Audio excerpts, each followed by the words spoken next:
एक बार एक राजा के इकलौते पुत्र को शीतला यानी कि चेचक निकली। उसी के राज्य में एक काछी पुत्र को भी शीतला निकली हुई थी। काछी परिवार बहुत गरीब था, पर भगवती का उपासक। काछी परिवार धार्मिक दृष्टि से जरूरी समझे जाने वाले सभी नियमों को बीमारी के दौरान भी भली भांति निभा रहे थे। घर में साफ सफाई का विशेष ख्याल रखा जाता था। नियम से भगवती माँ की पूजा होती थी और नमक खाने पर पाबंदी थी। सब्जी में ना तो छोक लगता था और ना कोई भी वस्तु भुनी तली जाती थी। गरम वस्तु ना वह स्वयं खाते थे, ना ही शीतला वाले लड़के को देते थे। और ऐसा करने से उनका पुत्र बहुत ही जल्द ठीक हो गया।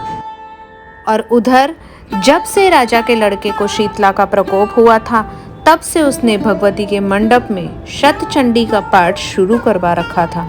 हर रोज हवन में बलिदान होते थे। राजपुरोहित भी सदा भगवती के पूजन में ही मग्न रहते थे। राजमहल में रोज कढ़ाई चढ़ती थी। विविध प्रकार के गर्म और स्वादिष्ट भोजन बनते थे। सब्जी के साथ साथ कई प्रकार के मांस भी पकते थे। इसका परिणाम ये होता था कि उन लजीज भोजनों की गंध से राजकुमार का मन मचल उठता था और राजकुमार भोजन के लिए जिद करता था। एक तो वो राजपुत्र है और दूसरा एक लौता है। इसी कारण सर उसकी अनुचित जिद भी पूरी कर दी जाती थी। इस पर शीतला का कोप घटने की बजाय बढ़ने लगा।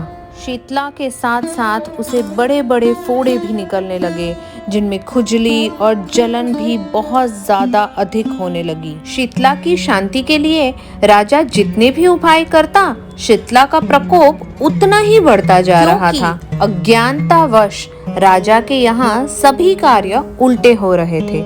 इससे राजा और अधिक परेशान हो उठा। राजा की समझ में ये नहीं आ रहा था कि इतना सब होने के बाद भी शीतला का प्रकोप शांत क्यों नहीं हो रहा है। एक दिन राजा के गुप्तचरों ने उन्हें बताया कि काछी पुत्र को भी शीतला निकली थी, पर वो बिल्कुल ठीक हो गया है। ये बात जानकर राजा सोच में पड़ गया कि मैं शीतला की इतनी सेवा कर रहा हूँ, पूजा और अनुष्ठान में कोई कमी नहीं है, पर मेरा पुत्र अधिक रोगी होता जा रहा है, जबकि काछी पुत्र बिना सेवा पूजा के भी ठीक हो गया है। इसी सोच में उसे नींद आ गई। श्वेत वस्त्र में माँ भगवती ने उसे स्वप्न में दर्शन देकर कहा, हे राजन, मैं तुम्हारी सेवा अर्चना से प्रसन्न हूँ, इसीलिए आज भी तुम्हारा पुत्र जीवित है।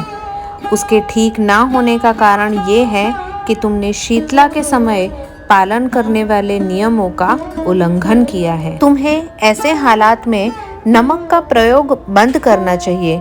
नमक से रोगी के फोड़ों में खुजली होती है। घर की सब्जियों में छोक नहीं लगना चाहिए, क्योंकि उसकी गंध से रोगी का मन उन वस्तुओं को खाने के लिए ललचाता है।